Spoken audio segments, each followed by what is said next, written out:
Hello भैया पिछवा से बक्सवा छोड़ दी सब है। अच्छा गौर करी सब है। परम आदरणीय आज के आयोजनकर्ता परिवार श्री सीताराम सिंह जी,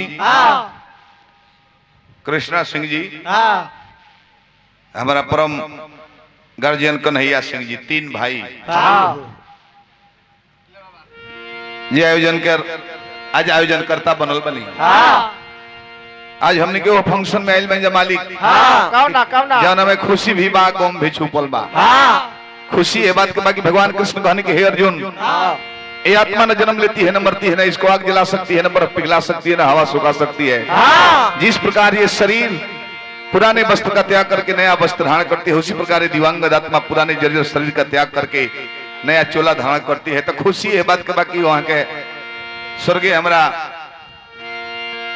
राम सुभग काका जी अपन चोला बदल रहे नहीं, बाकी दुख है बात के बा कि जे अपना खून पसीना से सींच के ए फुलवारी के सींचनी, ए फुलवारी बाग के सजवनी, आज ये बगीचा के छोड़ के ही काका चल गई। एमे दोनों छुपल बा, गम भी बा आ खुशी भी बा। गायत्री बा कहला लेकिन जन्म यदि उत्सव है तो मरण महोत्सव है। जन्मदिन मनाते लोग सब अपना लड़का के दिखावटी कि हर साल कपड़ा बदला तो बबुआ बुढ़ापा में ध्यान दियो, लेकिन मरणोपरांत श्राद्ध इदम श्रद्धा गुरु पुराण में लिखल बा। अपने वंशज के द्वारा अंतिम संस्कार के उपलक्ष्य में 13वीं के बाद या 16वीं के बाद जो भी परिवार में होता है, अंतिम संस्कार के उपलक्ष्य में श्रद्धा से किया हुआ यज्ञ ही श्राद्ध है जो आज भइल बा। श्रद्धा ना रही तो लॉकडाउन में प्रोग्राम करावा में सबको रोवा कांप जाता कि पुलिस आ जाए, कंप्लेन हो जाए, FIR हो जाए। श्रद्धा बतावे रिस्क लेके ही काम करावल बा। समय से भइल बताओ हई हो रिस्क ले ले बड़े बहुत की न तो जौन भोर में काम करे के तो ने बरे इनका ना करे के चाहे जौन ये बरे को ले ऐसे आउट ऑफ कवरेज दिखाओ तारे। बाकी देखिए एक आध घोटी काम करता का जाने बैटरी चार्ज करे पर हुल के आ जाओ टावर सब जननी समय के मौत भइल बा, ऐसे खुशी मनावल जाता। समय के मौत महोत्सव हो, समय से पहले ना निकल गए। आज समय से चाचा मरल बनी, देहांत भइल बा, मृत्यु के प्राप्त भइल बनी, तो खुशी मनावल जाता। ब्यास लोग आवता, नचनिया लोग नाची, चुटकुला कहाई, लयदारी गवाई, प्रसंग गवाई, खुशी भराई जी तबे न। नौजवान के केहू के कुछ हो जाओ हमारा घरे हुआ घरे तो ऐसा जलसा हुई ना। एक और माने का बा कि समय के मौत महोत्सव हो, समय पर मौत हुई है, अच्छा लग रहा है। जन्म भी समय के चीज हो। शादी ब्याह भइल, साल 2 साल के बाद लड़का भइल, ब्यास बोलावो, रुपया लुटावो, फायरिंग करो, निमन लगी। समय पर हुई तो समय से पहले मौत अच्छा ना लगेला तो जन्म भी अच्छा ना लगेला। साल भर के बाद लड़का हो तब निमन लगी। अब शादी भइल 3 महीने के बाद लड़का हो जाओ तो फायरिंग होई। अगुआ के समझे के लिए पर की हित हमारा खाती है धैलर लह बछरू सहित। समय के मौत समय के जन्म दोनों ठीक लगेला। तो चलिए आम श्रोता समाज चाचा काका भाई भतीजा जे भी सुनतनी सबका के नतमस्तक होकर गोड़ लगतनी जा। अब हमने के भी लहरा बजाई जा समय के देखते हुए 16 मंत्रा 3 ताली बाजी, लेकिन बेंजू पर ओकरा के आधा को दिए रमेश भाई 8 मात्रा में आ जाए। चलो लाग जा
राजकिशोर भाई जी बहुत पुरान प्रेमी हैं संगीत के, जुटल बनिए मेरा हार्दिक शुभकामना बा।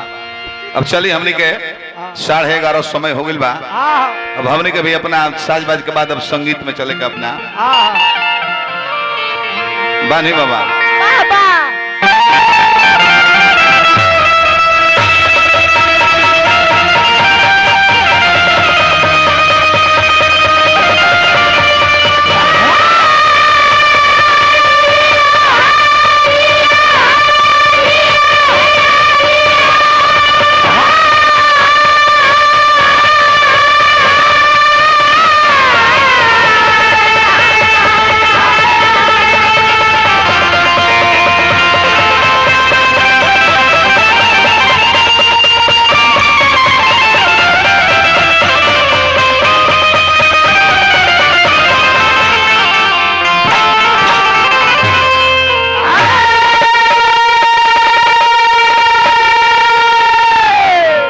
नहीं बहुत कमेनु होता ऐसे कुछ लोग लाइव हो आनंद लेता तो कोनो बात ना टूटी तब खोजी दरे दरे ना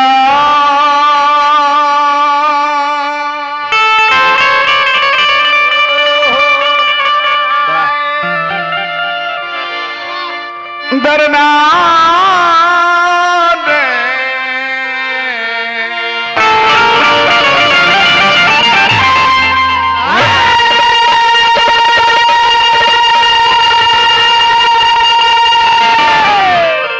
कुंवर जी कहे के ना पड़ी जब रवा मुंह से बोलब नु तो गह किलो जान जाए कि क्लासिकल कौन हो चिन्हा जाई सावरी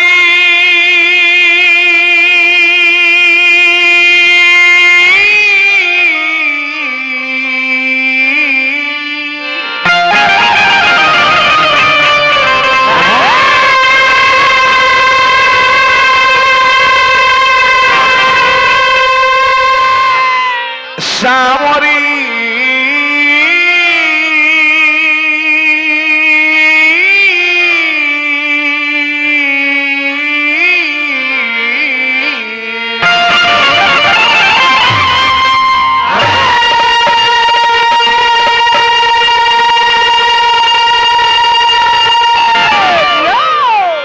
ओम जयंती मंगला काली भद्रकाली कपालनी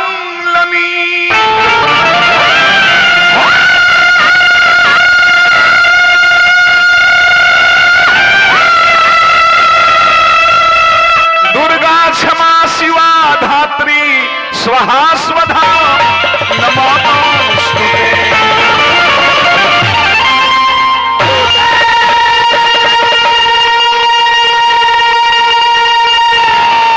प्रेम से बोली बाबा भूतनाथ की